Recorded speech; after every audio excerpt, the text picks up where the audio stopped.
적용해보는 될 것을 믿고 우리 한준 장로님의 간증은 성령님의 음성이라고 듣고 여러분들에게도 동일한 은혜가 있길 바라고 마침 오늘 주제가 좋아요. 오늘 뭐에 대해서 배울 것 같아?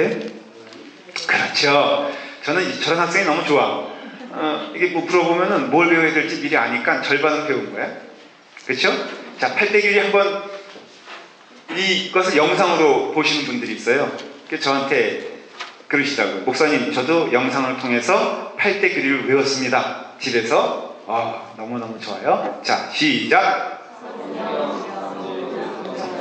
성령, 인간, 교회, 구원. 인간 다음에 뭐죠? 구원이죠? 그렇죠? 순서가 바뀌었죠? 인간은 구원받을 존재잖아요. 그러니까 머릿속에 생각해보면 돼. 그 성경 딱 빼놓고는 삼위일체 하나님, 그 다음에 인간이 나오고 인간은 어떤 존재인가? 구원받아야 될 존재고, 구원받은 존재는 뭘 해야 되나? 교회 나와야 되고, 교회 나와서 뭘 기대야 하나? 정말 이렇게 연상법을 사용하면요 많이 도움이 됩니다. 자, 그런데 이제 그 하나님에 대해서 지금 말하는 것은 이거예요. 성경이 베이직이라고 했죠? 그러니까 지금 우리가 하는 작업은 이겁니다. 성경이 말하는 무엇? 이거예요. 지금 가장 큰 디렉션은 성경이 말하는 무엇? 성경이 말하는 무엇? 성경이 말하는 무엇? 이게 몇 가지라고요? 8가지예요. 성경 말에 자, 첫 번째 시간 뭐였어요? 그렇죠. 이제 그런 표현을 해야 돼요. 여러분도 그런 표현에 익숙해야 돼요. 언어적으로 성경이 성경을 말한다. 이 짧은 문장 가운데는 엄청난 의미가 있죠. 그러니 성경은 다른 걸로는 증명이 된다, 안 된다? 오직 성경은 뭘 통해서만 증명이 된다? 성경을 통해서만 증명이 된다. 그런 뜻이에요. 이것도 막 들어가면 10시간, 100시간 설명할 수가 있어요. 그러니까 성경은 다른 거에 도움을 받으려고 하질 않아. 하나님의 말씀은 다른 걸로 인해서 그 말씀이 온전해지는 게 아니에요. 하나님의 말씀은 하나님의 말씀을 통해서만 온전함이 생겨요. 그렇기 때문에 여러분들이 이제 이 얘기는 성경은 그거에 대해서 말하나, 성경은 무엇을 증거하나라고 했을 때 왜 성경이냐면은 오직 이 세상에는 성경만을 통해서 볼 수 있는 프리즘이기 때문에. 프리즘 아시죠? 이게 빛이 하나입니까? 7개입니까? 네? 하나예요, 7개. 여러분들 여기서 몇 가지 봐요? 이게 지금 빛이에요, 그렇죠? 몇 개 봐요? 1개 봐요? 맞아요? 틀려요? 1개에? 보이는 맛요? 장님은 저렇게 피해가지고 이 말 하려니까 마이크가 안 나온다. 장로님 못 들으셨죠? 네. 이거 아주 재밌잖아요. 우리 자연 시간에 배웠잖아요. 프리즘 있잖아요. 그러면 이게 무색이라고 할 수 있죠, 사실은. 색깔 모르고, 모르잖아요. 색깔 쭉 왔다가 여기서 뭘로 퍼집니까? 막 퍼지죠, 그렇죠? 그러니 하나인 건 맞는데 하나라고 말할 수 없는 것 그 안에 7가지가 포함되어 있죠. 뭘 통해서만 그걸 볼 수 있죠? 프리즘이라는 걸 통해서 볼 수 있잖아요. 이게 뭐예요? 성경이라 이거예요. 그러니까 우리도 여러분 성경으로 돌아가야 됩니다. 정말 그렇습니다. 여러분 체험 필요해요. 그거 확신해요. 여러분 많이 체험을 하셔야 됩니다. 체험도 뭐를 통해서 해석해야 돼요? 성경을 통해서 해석해야 돼요. 그래서 결국은 그럴 리는 없겠지만 굳이 선택하라면 성경을 선택해야 되는 거예요. 그런 이유로. 성경 없는 모든 것들은 그 경험이 결국은 웨폰이 될 수 있어요. 무기가 될 수 있어요. 내가 교만해지는데. 그래서 성경은 성경에서 말하고, 성경은 성부 하나님에서 말하고, 성경은 성자 하나님에서 증거하고, 성경은 인간에 대해서, 구원에 대해서, 교회에 대해서, 종말에 대해서 이 8가지 캐테고리를 말하는 유일한 책은 무엇이다? 성경이다라는 거예요. 이해가 됐죠? 지금 우리 하는 작업은 성경이 내가 하나님이 아니라는 것이. 그건 중요하지 않아요. 우리가 공통으로 회의해가지고 하나님은 이런 분이라고 회의할 필요가 없어. 교회 안에서는 그런 점에서는 절대적인 진리 앞에 무릎 꿇는 게 교회지, 투표해가지고 많은 쪽으로 가는 게 교회가 아니라는 것이에요. 그렇기 때문에 오늘 여러분들이 하나님에서 배운다 그러면은 이것은 김도민이 연구한 하나님이 아니라 성경에서 말하는 하나님에 대해서 주어진 시간까지 제가 말씀을 드리려고 해요. 자, 그런데 하나님에 대해서 말할 때 먼저는 제가 큰 픽처를 좀 그려볼게요. 오늘 하나님에 대해서 시간이 다 안 되면 아마 다음 주까지 넘어갈 것 같은데 제가 이런 식으로 이제 설명을 하겠습니다. 하나님, 그러니까 신론이라고 그러죠. 하나님에 대해서 설명할 때 이렇게 가지가 두 개로 나눠질 수가 있어요. 그럼 그려놔셔도 돼요.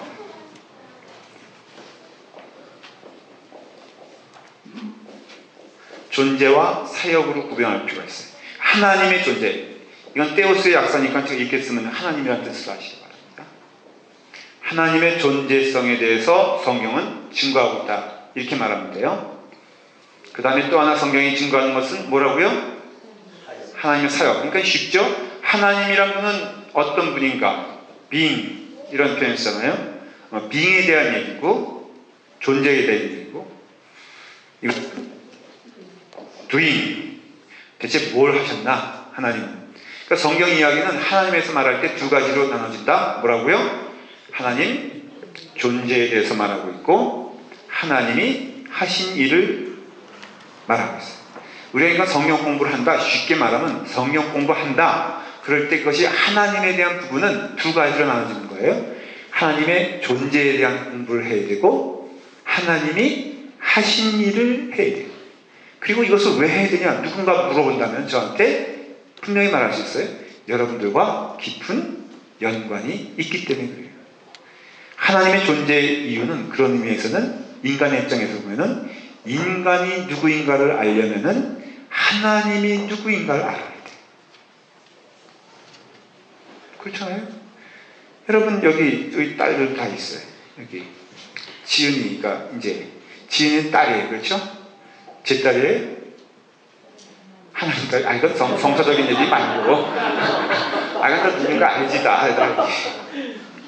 지은이가 저한테 용돈 달라고 해요? 네? 제가, 지은이가 저한테 용돈 달라고 하면 제가 뭐라고 해요? 야, 네가 공부를 너무 열심히 하는데 좀 이상하게 되구나. 그렇게. 그러니까 지은이는 용돈을 누구한테 달라고 그래? 아빠한테 달라고 그래. 그러니까 지은이가 딸이라고 했을 때는 누구의 딸인 거예요? 아니, 아빠, 다 온천아 아빠의 딸은 아니잖아요. 윤씨 집안의 딸이잖아요. 그렇죠? 그러니까 우리가 누구냐고 했을 때 하나님의 존재를 알아야지 우리가 하나님의 자녀인 거에 대해서 분명한 이해가 있잖아요. 그런 뜻이라는 것이에요. 하나님의 존재에 대해서는 하나님의 명령, 권위에 대해서 배울 거고요. 그 다음에 두 번째는 성품, 캐릭터, 퍼스널리티, 그쵸? 그 다음에 요 하나님의 존재 방식은 삼위일체예요. 그래서 뭐 또다시 성경 공부를 한다, 이렇게 서브 디렉토리, 그러니까 격가지로 자꾸만 들어가 보면은 하나님의 존재에 대한 설명할 때는 하나님의 권위성에 대해서 배우게 되고요. 그리고 성품, 하나님은 어떤 성품을 가지고 있냐에서 배워야 되고, 하나님은 삼위일체 하나님입니다. 그 존재 자체가. 그래서 이런 것들을 오늘은 이걸 다 배운다는 게 아니라 이런 식으로 이제 앞으로의 성경 공부들이 이어진다고 생각하면 딱 맞는 거예요. 그리고 하나님의 사역에 있어서는 성경을 전체로 아우러서 설명하면은 첫째 뭐가 있었냐면은 하나님의 계획이 있었죠. 그렇죠? 그리고 하나님의 창조가 있었고, 조금만 지갑에 들어가죠. 하나님의 섭리, 이렇게 이어지는 거예요. 하나님의 사역은, 자, 계획은 언제 있었을까? 창세전에, 그렇죠? 그러면 하나님의 계획은 반드시 이루어집니까? 자, 우리 여기 보면은 공사를 해요. 하는데 매일 아침 쫙 펴는 게 있어. 뭘까요? 플라스틱으로 펴나요? 블루프린트, 설계도, 공구, 설계도를 쫙 펴놔. 그리고 누구든지 처음 와서 뭘 보냐면 그걸 봐요. 설계한 사람이나 공사 반장이나 아니면 감독하는 사람이나 제가 보니까 견눈질해 보니까 아무렇게나 안 해. 도면대로 하는 거예요. 그러니까 하나님께서 어떤 일을 계획하시면 반드시 이루시잖아요.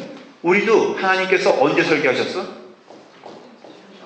창세 전에 우리가 그런 존재라는 것이에요. 그럼 그 일은 반드시 이루어진다 안 이루어진다? 이루어진다. 우리는 모르지만 지금 이 자리에 내가 있는 건 하나님께서 이미 예비하신 그런 의미에서. 그러니까 우리는 우리의 만남은 언제부터 계획된 거예요? 너무 신기하잖아요. 그렇죠? 여러분들 저를 만날 거를 생각하면 그럴 거예요. 자, 그런데 이건 조금 복잡하니까 조금 더 설명해 볼게요. 딴 것들은 제가 설명을 나중에 할 거고, 성품에 대해서는 이것도 왜 중요하냐면은 이건 이미 들으신 적이 있을 거예요. 하나님의 성품은 인간과 비교해서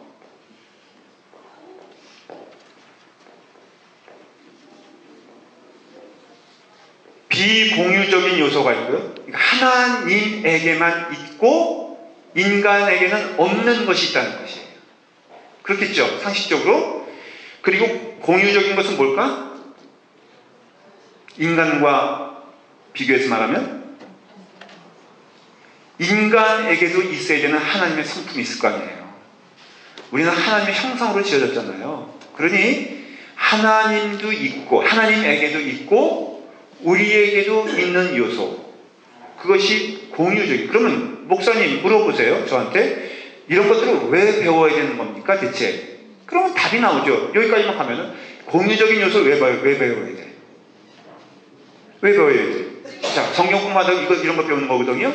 하나님과 우리에게 동일하게 있는 것들을 왜 배워야 돼요? 그것은 그렇죠. 그거예요. 권사님 어느 학교 나오셨어요? 라팔마 초등학교 나왔더라고요. 공유적인 요소는 우리가 배워감으로써 하나님의 형상이거든요. 신앙생활은 회복이에요. 그러니까 잃었던 것들을 되찾아서, 그러나 되찾았지만 그 되찾은 완벽한 데는 아니에요. 출발선에 100m 한. 그래서 우리는 그러나 하나님이 기뻐하시는 것이 무엇인가 이제 보는 거예요. 하나님이 원하시는, 영적으로 다 느끼잖아요. 교회 안에서 교회가 어떤 방향으로 가야 될 것만은 다 느낍니다. 영적으로. 무엇이, 내가 그걸 못 쫓아가서 문제지, 내 성벽 부려서 문제인 거지, 성격 부리고 나면은 누가 제일 마음이 찝찝할까? 여러분들이 정말로 은혜 받은 사람이라면 여러분들이 하나님의 일을 기뻐하시지 않는 일을 할 때 제일 마음이 찝찝한 사람이 누가 되어야 되냐면은 자기 자신이 되어야 돼.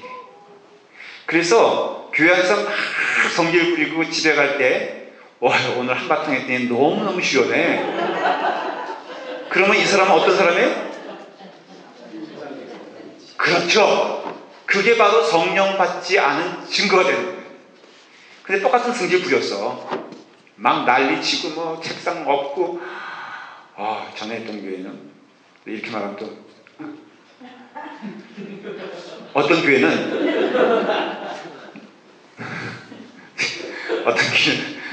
어떤 교회는 이렇게 교인들 생일에서 이제 그 케이크 만드는 전문가가 있어요. 일하는 현장에서. 그래서 그분이 그 교인들 이름을 다 이렇게 써가지고 케이크를 만들어 온 거예요. 그 달에 공교롭게도 하나가 빠졌어. 이렇게 4월달 생일차인데 한 명이 빠졌어. 근데 그분이 성격이 이제 불같아요. 그 이름이 없는 걸 발견한 순간이요, 그 케이크를 뒤엎어버렸어. 친교 시간에. 제가 이런 교회, 어떤 교회가 그래요. 라팔만 교회는 진짜, 여러분 저를 너무 그 약골로 보지 마십시오. 제가 이래봐도요, 산전수전 다 겪고 온갖 교회들 다 경험한 사람이에요. 그러니까 제가 결론을 내는 건 라팔만 교회는 진짜 천사 같은 교회예요. 난 여기서 힘들다는 사람도 이해가 안 돼. 아멘. 진짜 좋은 교회예요. 딴 데 가보세요. 막 케이크 엎어지고요. 날라다니고. 그 와중에 밥은 다 먹어. 왜냐면 한 번 본 게 아니거든.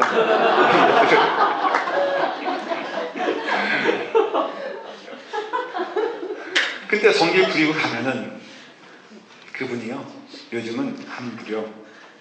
왜냐면 또 들은 얘기인데 그 교회에서 그분이 이제 찔림이 오는 거예요. 말씀이 들어가니까.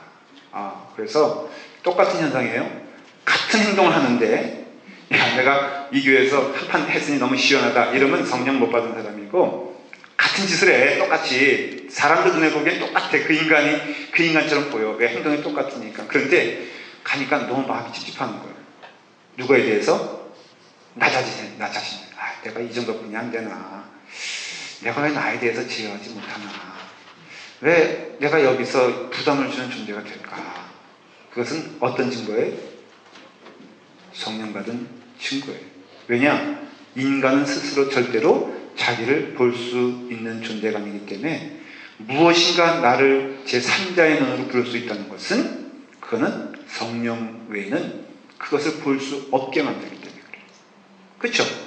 그러면 하나님의 고유한 공유할 수 있는 성품이 뭔가를 우리는 눈에 봐요. 자, 예를 들어서 하나님에게도 있고 우리에게도 있어서 그것이 온전해지기까지 우리는 걸음걸음 달려가야 될 것들이 뭐가 있을까? 한번 여러분 이제는 배우지 않았지만 생각하면서 얘기해 보세요. 하나님에게도 있고 나에게도 있고 있어야 되고 있고 분명히 근데 이게 죄 때문에 가려졌는데 그것이 보여져서 나는 이제 그거에 대해서 점점 발전시켜 나가야 되겠다. 오늘은 요만큼 그 길을 갔다면 내일은 이만큼 가야 되겠다. 뭘까요? 그렇죠. 하나님은 뭐라고 했어요? 사랑이시니 그거는 뭘 말하는 거예요? 성품을 말하는 것이죠. 그렇죠?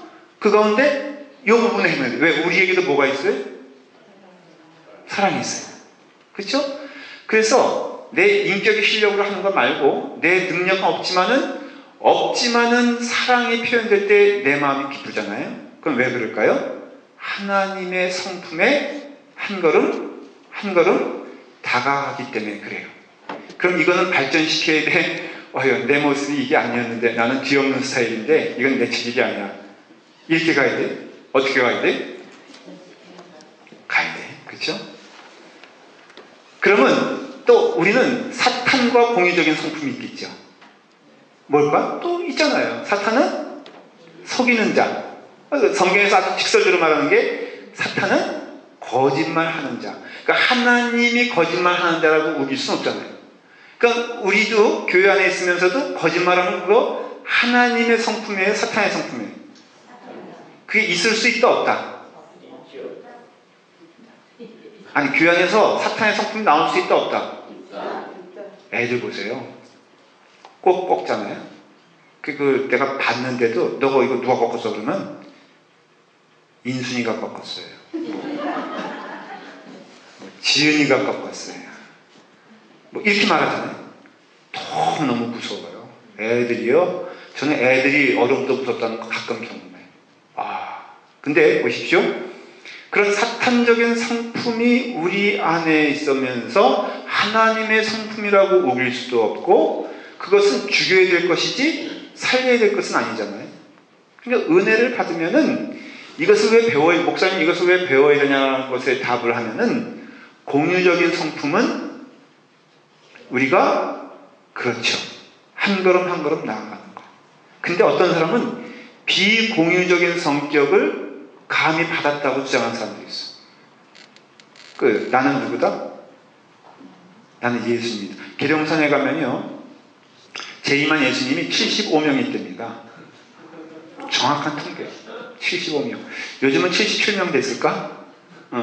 근데 우리는 그 사람도 웃잖아요. 지금 이렇게 진궁형제 막 웃고 있는데 예를 들어서 내가 자기 그 앞날을 봐. 그런 사람이 있어요. 진짜로. 예언받았던 그 순 거짓말입니다. 성경에서 그런 얘기가 없고요. 교회 전통을 통해서도 자 하나 물어볼게. 여러분 대답 못하실 거라고 확신하고 제가 설명을 드리려고 해요. 어거스틴 같은 경우도 은혜 받았다 그러면은 어떤 사람의 안수기도를 통해서 은혜 받았다는 얘기 없었어요. 하나님과 더불어 깊은 대화하는 가운데 은혜 받았다. 지금도 이 받는 은혜는요. 여러분들이 사실 어떤 의미에서는 맛만 보는 거지 진정한 은혜는 하나님과 직접 대면하세요. 저는 여러분들에게 있어서 통로가 될 수가 없는 존재예요. 다만 저는 먼저 간 사람으로서 먼저 은혜를 깨달은 사람으로서 그리고 그것을 전문적으로 그 점에서 전문가죠. 왜? 여러분, 저도 이게 그 공부 과정을 통해서 목사가 됐는데 몇 년 걸렸냐 따져봤더니, 제가 20살 때 이게 신학교 들어갔잖아요. 졸업을 몇 번 했지만 마지막 졸업을 언제는 36살에 했다고요. 16년 동안 빽빽하게 정말 제가 공부했어요. 이렇게 공부했으면 의사 되면은 제가 의사 됐고요. 변호사 됐으면 변호사 됐을 거라고 스스로 확신하는 바입니다. 그들은 인정할지 안 할지 몰라도. 근데 이와 같은 통해서 제가 여러분들이 먼저 전하면요, 요한회슬리 목사님도 그랬고, 그때까지 신앙의 전통은 어떤 황당한, 우리가 생각하는 뭐 예언 받아가지고 내가 당신에게 예언, 이런 얘기 전혀 없어요. 그 기록에도 봐도. 하나님의 말씀을 깊이 묵상하는 가운데 그것이 기도로 연결이 돼서 하나님이 주시는 이성과 지성을 통해서 끊임없이 반복되어지는 그 은혜의 과정을 통해서 받는 고백이 19세기 초까지 왔던 신앙의 전통이에요. 그러니까 여러분, 그걸 무시하면 안 돼요. 그러니까 우리도 어느 쪽으로 돌아가야 돼? 바로 그런 쪽으로 돌아가야 된다는 것이. 그래서 비공유적은 절대 우리에게는 없는 것. 예를 들어 아까 말한 대로 앞일을 보시는 그 능력은 인간에게 있습니까? 없습니까? 없어요. 하나님께서만 가지고 있는 아주 독특한, 하나님에게만 있는 거예요. 나 완전히 이런 사람 있잖아요. 목사님, 딴 사람은 몰라도요, 저는 절대 거짓말 안 합니다. 이거 거짓말이 아니에요. 이건 진짜 왕거짓말이죠. 왜? 거짓말이란 그러니까 진실이라는 것은 누구에게만 있는 거예요? 하나님에게만 있는 본질성이에요.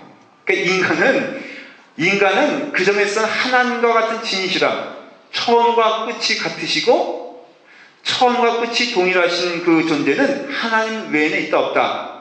없어요. 그러니까 나에 대해서나 상대방에 대해서 능히 쓰러질 수 있는 자요, 또한 도덕질할 수 있는 자요, 거짓말할 수 있는 자라는 것을 이해할 때 온전한 은혜가 있는 거예요. 교회는요, 완벽한 자들이 모인 게 아니에요. 그건 착각이에요. 교회는 거짓말하는 자, 빚진 자, 상처를 주는 자, 또 상처를 주면 받는 자가 있죠. 그럼 상처받으면 상처를 더 안 줘. 인간은 반드시 되갚고 싶어하는 존재예요. 그러니 막 메스업이 되는 거예요. 그러면서 한 걸음 한 걸음 나아가는 게 교회지, 초반부터 완전하다고 할 수 있는 것은 없어요. 왜? 그거는 비공유적인 것이기 때문에. 그러니까 이걸 왜 배워야 돼요? 똑같이 아까부터 또 돌아가. 목사님, 그럼 왜 이런 요소들을 왜 배워야 됩니까? 왜 배워야 돼요? 답이 나오죠. 인간이라는 존재를 알므로써 우리는 겸손할 수 있고, 인간이라는 존재를 하나님의 비공유적인 것을 통해서 알므로써 우리는 이해하게 되는 것이죠. 인간은 완전한 존재가 아니라는 것을 알게 되는 것이죠. 그래서 이와 같이 이제 하나하나 올라가면서 배우면은 굉장히 재밌습니다. 성경이. 자, 그 가운데 오늘은 하나님의 권위와 전능성에서 배울 때 이름에 대해서 배울 필요가 있어요. 아마 오늘 성경 공부의 중요한 이유는 이런 것들을 여러분들이 배워주시면 일생 동안 이거 잊지 아니하고 성경의 원리를 이해하는 도움이 될 겁니다. 자, 우리가 표현은 잘하지만 막 하지만은 진정한 그 뜻에 대해서 문면서도 기회가 물어볼 기회가 없은 분이 있을 거예요. L자 들어보세요. L이라고 들어봤어요? 네. 요거는 하나님의 권위에 대한 부분이에요. 지금 이 부분에도 설명하는 거예요. 엘, 이스라엘 할 때 이스라엘, 엘 샤다이, 이런 거 들어보셨어요? 엘로힘 이런 거 들어보셨어요? 막 목사님 설교하다 보면 이런 단어가 막 튀어나오기도 하죠. 근데 나오는데 피차간에 가르쳐준 적도 없고 배운 적도 없으면 문제가 돼요. 그때 중요한 단어가 뭐예요? 요거를 배워요. 그렇죠? 엘은 무슨 뜻일까? 어떤 뜻을 내포하고 있을까? 엘은 올마이디라는 뜻이에요. 올마이디. 전능, 권능, 능력, 파워, 이게 바로 L이에요. L. 그러니까 L자가 붙었을 때에는 무슨 의미가 있냐면은 전능성, 권위, 복종해야 되는 것이에요. 자, 예를 들어 말하면 엘로힘 그렇게 말하잖아요. 엘로힘의 하나님 이렇게 표현하면은 L자가 붙었으니까 뭐가 대강 이제 때려 맞추기. L자가 붙었으니까 뭘 얘기할 것이다? 두려운, 권위, 전능성 이거라고 했죠? 그러니까 엘로힘 하면은 두려워해야 하는 분 이런 뜻이에요. 자, 그럼 엘샤다이 이거 들어보죠. 노래도 있나요? 그 비슷한 거? 엘샤다이, 엘샤다이. 그게 무슨 뜻일까? 이게 누구한테 대답할 수 있어요? 전능하신 하나님. 엘로이 그러면은 모든 것을 볼 수 있는 감찰하시는 하나님. 그래서 여러분들이 그 L자가 무조건 들어가면요 어떤 뜻이냐면은 전능성, 권위, 능력이 있는 거예요. 그러니까 이런 이름들을 왜 배워야 되냐? 먼저는 우리는 이 책이 히브리서로 쓰여졌기 때문에 배워야 되고요. 컨셉을 알아야 되고, 그럼으로써 성경에서 말하는 L, 성경에서 말하는 하나님의 요소 가운데 굉장히 중요한 게 뭐라고요? 하나님은 전능하시다는 것이, 하나님은 위대하시다는 것이. 그러면 이 성경은 L에 대해서, 하나님에 대해서 말하면서 이건 늘 누구와 연관이 있다고 했죠? 인간과 연관이 있다고 했죠. 그러면 저는 또 저기 한 줄 소망이에요. 여러분들 지금 하는 얘기가 전능하신 하나님 앞에 서 있는 인간은 어떤 존재일까? 전능하지 않죠. 맞죠? 그러니까 전능하신 하나님 앞에서 우리는 우리의 계획을, 우리의 생각을, 우리의 행동을, 우리의 언어를, 모든 것을 어떻게 해야 돼요? 하나님께 맡기는 거죠. 그래서 아까 장로님께서 그런 표현들이 여러분들이 알게 모르게 다 포함되는 거예요. 여러분은 굉장한 신학자입니다. 알고 보면 부부싸움을 하면서도 그 신학의 깊이를 느끼는 분이 여러분들이에요. 그러니까 장로님이 내려다보면 릴렉스 앤 인조이. 내가 걱정할 게 뭐 있냐. 이거 무슨 뜻이에요? 그렇죠? 내가 머리 굴려봤자, 내가 노력해봤자, 그렇다고 해서 게을르란 소리가 아니라 그 모든 것들을 다 어때요? 주께 맡기는 겁니다. 목회해보면서 깨닫게 되는 게 뭐냐면 설교 아무리 1000번 열심히 전해도요 인간을 변하게 하는 데는 불가능한, 그것만으로는 이렇게 케이크 엎었잖아요. 그렇죠? 그분이 듣는 소문에는 10년 동안 김동인 목사의 설교를 들었어요. 근데 변했어 안 변했어? 안 변하니까 이거 하지. 그렇지 않겠어요? 그래서 제가 깨닫는 것은, 저는 맨 처음에 목회할 때 내가 열심히 하면, 설교 정말로 성심을 다해 전하면 그 정성을 봐서라도 이 인간이 반드시 2년 안에는 변할 것이라고 믿고 했는데 그 생각을 완전히 하나님이 바꿔주셨어요. 제가 아주 확신하는데 고개 끄덕거리고 있지만은 이분들 20년 정도 지나도 절대 안 변할 것은 저는 확신합니다. 표현이 그렇지만 거기에 뭘 걸라면 저는 거기에 걸겠어요. 제가 설교하지만은 김동희 목사의 설교를 통해서 이 사람들이 안 변할 거에 저는 서 있겠어요. 여러분들은 변할 거에 서 있으세요. 그거예요. 그러니까 우리는 전능하신 하나님 앞에 서 있을 때 내가 전하는 게 아니에요. 여러분, 이것이요 성경을 통해서 증거되어지는 것이고 성경을 우리들은 볼 수 있어야 돼요. 그래서 간절히 기도하는 마음으로 말씀을 제가 전하지만 이것을 변화시키는 분은 내가 아니라 하나님이신 것을 믿는 거예요. 그래서 여러분도 똑같은 믿음으로 가는 거예요. 듣는 자신, 여러분 자신에 대해서도 내가 왜 이렇게 안 변하나? 여러분 스스로도 여러분도 변하게 할 수 없어요. 저 상대방에 대해서 왜 안 변하나? 내가 나도 변하지 않는데 남에 대해서 어떤 변화를 기대하겠어? 아니 그럼 목사님 그냥 이대로 가는 건가요? 아니요. 성령님은 정해진 시간 안에 언제 변하게 하실 줄 몰라요. 그러므로 우리 이 귀한 라판막교회 함께 하는데 저는 한 영혼도 여기에 이 트랙에서 벗어나지 않길 간절히 바랍니다. 저는 한 번 이 건너편에 사랑의 교회가 이사 왔으면 좋겠어요. 왜 그럴까요? 예? 아니 그건 아니고 그거는 똑같지. 물론 오는 교회들은 막으면 안 돼요. 네, 그렇지. 그러나 저는 확신하는데, 그건 확신인데요. 저는 우리 교회 안 떠날 걸 저는 믿어. 아멘. 여러분들 아멘 안 하세요? 아멘. 제가 전에 있던 교회에서 경험했는데요. 교회가 굉장히 엘몬테스니까는 오는 교인들이 적었어요. 여긴 정말 제가 이제 내년부터 작심하는 게 있어요. 하나, 이건 오늘 그냥 이렇게 간증도 들었으니까 좀 간증으로 가도 괜찮죠? 네. 제가 내년에 꼭 해보고 싶은 게 그러니까 셀 리더 있잖아요. 한 4명, 아니, 인원수 제한하잖아. 나는 한 명도 안 줘도 좋아. 그냥 리더만 시켜주세요. 그럼 제가 알아서 밥벌이 할 테니까, 그, 반원, 그러니까 셀원 한 명도 안 줘도 좋으니까, 나만 셀 반장 시켜주시면 제가 1년 후에는 한 10명으로 만들어 놓겠습니다. 너무 멋있지 않아? 아니, 다른 셀을 어쩜 권사님 생각은 참. 지금 제가 말하는 듯이 뭐예요? 아시면서 제 마음을 이렇게 굽히세요. 한번 해보고 싶어. 멋있잖아요? 응. 나 그러면 한번 그거 해보고 싶다. 맨 땅에 한번 해보고 싶고, 이 랍하면 얼마나 좋냐? 마켓만 가도 걸리는 게 한국 사람인데, 내가 어떤 방법을 해서라도, 난 그냥 셀 반장만 한번 해보고 싶다. 내 태어나서 리더 한번 못 해봤는데, 나 리더 시켜주면, 쫄병들 필요 없다. 내가 한번 해보겠다. 한번 그런 분 있으면 손 들어보세요. 야, 예수님 몇 년 믿었어? 안 시킬 테니까 한번 손 들어봐요. 그렇다고 진짜 시켜, 내가. 정말 없어?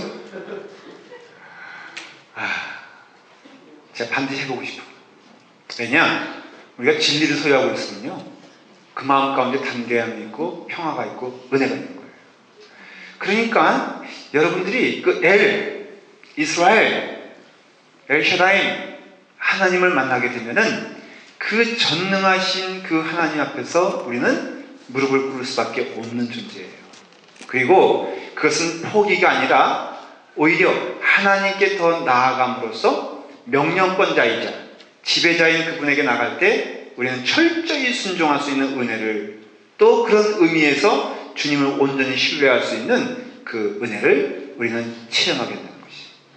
그러니까 사랑의 하나님만 성경을 말하고 있지 않아요, 여러분. 오해하지 마세요. 성경은 오히려 많은 부분에서 신뢰할 만한 분, 내 인생을 맡겨야 될 분, 전능하신 분, 그 다음에 권세가 있으신 분으로 성경은 설명하고 있어요. 그러므로 그 앞에 서 있는 인간들은 어떻게 해야 되냐? 하나님 앞에 어떻게 하면은 그 명령에 순종하고, 이걸 생각하고 기도하고 묵상해야 돼요. 그러니까 여러분들이 doing, 무엇을 하는 것보다는 being의 문제에 있어서 하나님 앞에 나는 어떤 존재인가를 많이 물어보고 거기에 대한 답을 얻어야 되는데, 교회가 그런 의미에서는 세상이 갖는 평화는 이런 것 같아요. 그 커먼 센스라는 게 있잖아요. 어떻게 보면 거짓된 평화인데, 서로 싸우기 싫으니까 이 룰을 정하는 거예요. 이건 굉장히 억지로 하는 평화죠. 그래서 너 나 영역에 침범하지 마, 나도 네 영역에 침범하지 않을게 라고 이루어지는 평화, 이것은 진짜 평화가 아니죠. 왜? 내면적으로 들어가 봐서 그 인격과 인격이 정말 만날 때에는 반드시 거기에는 셀피시한 것이 튀어나오기 때문에 진정한 평화가 아니에요. 교회 안에서의 평화라는 것은 뭐냐면요, 전능하신 하나님 앞에다 무릎을 꿇는 거예요. 이게 교회가 돼야 돼요. 교회는 그래서 다 함께 인격적으로 양보해서 평화를 이루자는 것이 아니라, 당신 하나님 믿느냐? 나도 하나님 믿는다.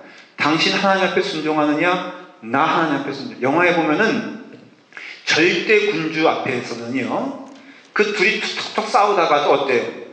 그런 거 많이 보잖아요. 그렇죠? 어느 영화가 그래? 근데 왜 웃으세요? 나도 어디서 봤는데 그 영화.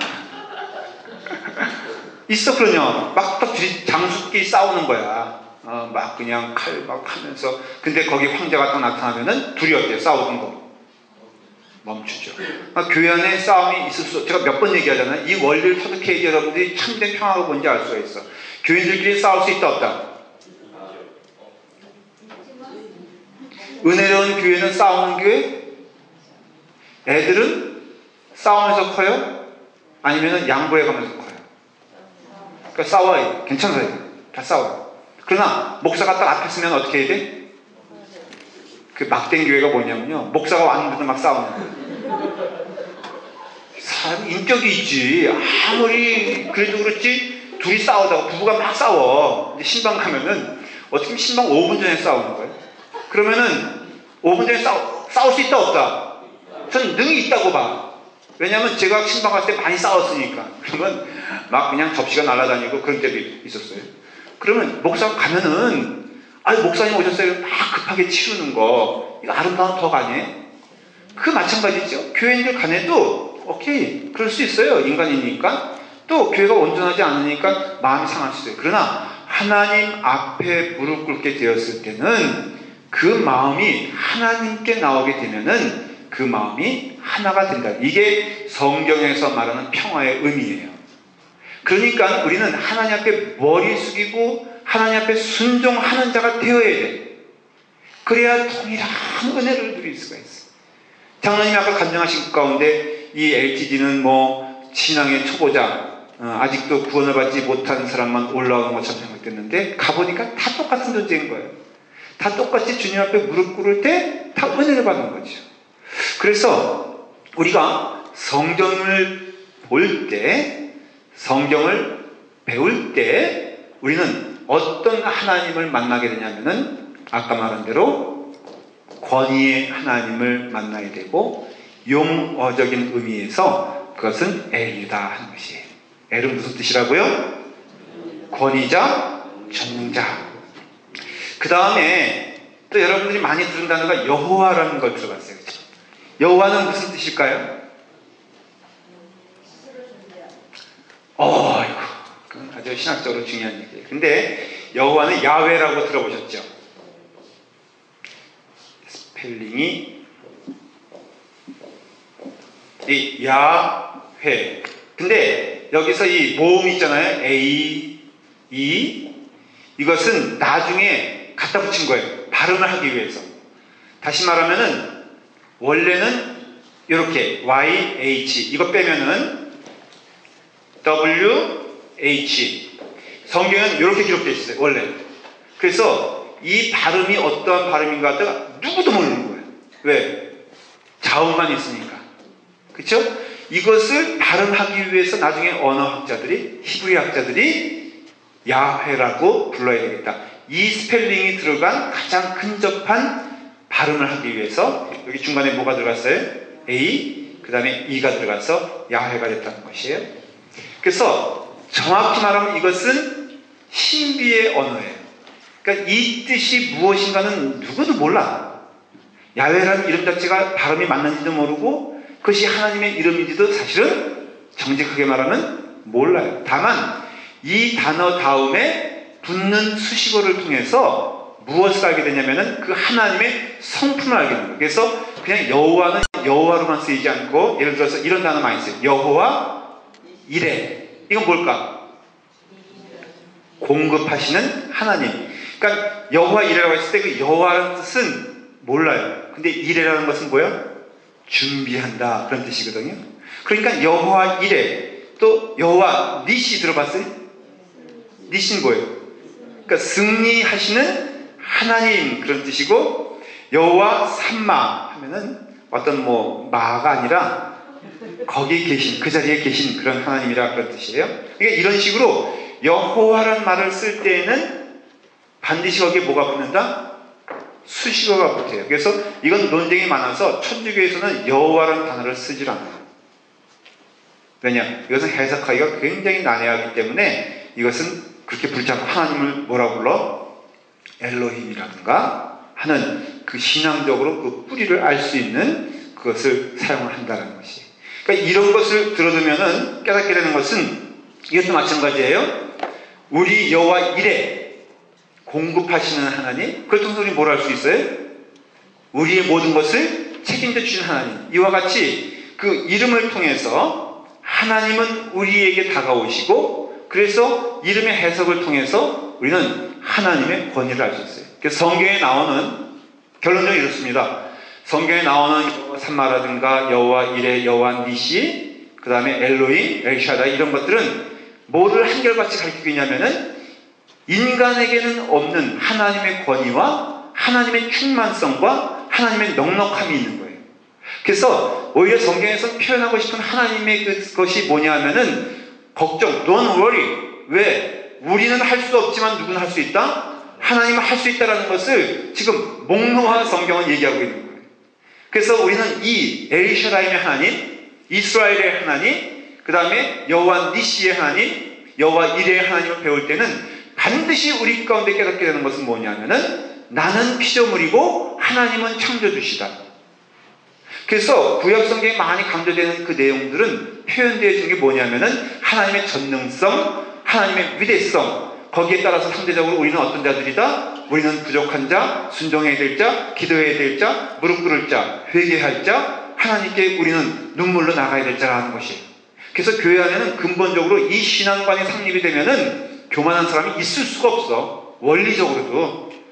그럼 교만하면 그것은 어떤 뜻이냐면은 둘 중에 하나야. 성화되어가는 과정에 있어서 그가 하나님께서 마음을 터치하는 과정이거나 아니면은 성령 받지 않은 것이라는 것이죠. 그렇기 때문에 우리는 이 성경을 통해서 이와 같은 하나님의 존재에 있어서 우리는 그 위대하신 하나님의 권위와 능력을 우리는 이 시간 아멘으로 받아들여야 되는 것이죠. 왜? 성경이 그것을 뭐하고 있다? 증거하고 있기 때문에. 그래서 우리 교회가 나아가야 될 방향은 오늘 이 말씀을 통해서 아주 분명해집니다. 어떤 방향으로 나가야 돼? 자, 제가 여러분들에게 겸손합시다 라고 말하는 게 성서적입니까? 아닙니까? 자, 제가 얘기했어요. 예를 들어서 여러분 착하게 사십시오 라고 말하는 게 성서적입니까? 아닙니까? 네. 기독교는 윤리적인 게 아니에요. 그래서 늘 목사가 실수하고 하는 게 뭐냐면 또 선배, 저희 아버님한테 저는 교육을 받았어요. 저는 아버님께 너무너무 감사해요. 아버님 물질적인 유산 하나도 주시지 않았어요. 400불 주셨어. 400불. 미국 올 때. 그것이 거금이라고 너 그거 가면 집 산다 그래가지고 제가 유학 올 때 400불 딱 주셨어. 그 뒤로 받은 기억이 없어. 근데 정말 감사한 것은 영적인 유산은 정말 저에게 풍성히 남겨주셨어요. 그 삶의 모습으로 공부하는 모습. 제가 오전에 여러분 연락하지 말고서 책 보겠다고 했잖아요. 이거 다 카피예요. 사실 저희 아버님이 그렇게 하셨어. 그래서 저는 그 모습이 좋아 보여서 저도 그렇게 하려고 해요. 그러면 그 가운데 보게 되는 것이 뭐냐면요. 아버님이 그런 얘기 했어요. 교인들 윤리적으로 가르치려 하지 마라. 첫째는 안 된다. 일단은 안 되고 오히려 너 착하게 살아 그러면 어디로 가요? 인간은 너 착하게 살아 그러면 어디로 가? 딴 데로 간다는 거예요. 그러니까 여러분들 착하게 살아요? 선하게 살아요? 그러면 나쁜 짓 한다는 겁니다. 그래서 그거 하지 말고 하나님의 은혜를 선포해라. 하나님의 권위를 선포해라. 하나님의 권능을 증거해라.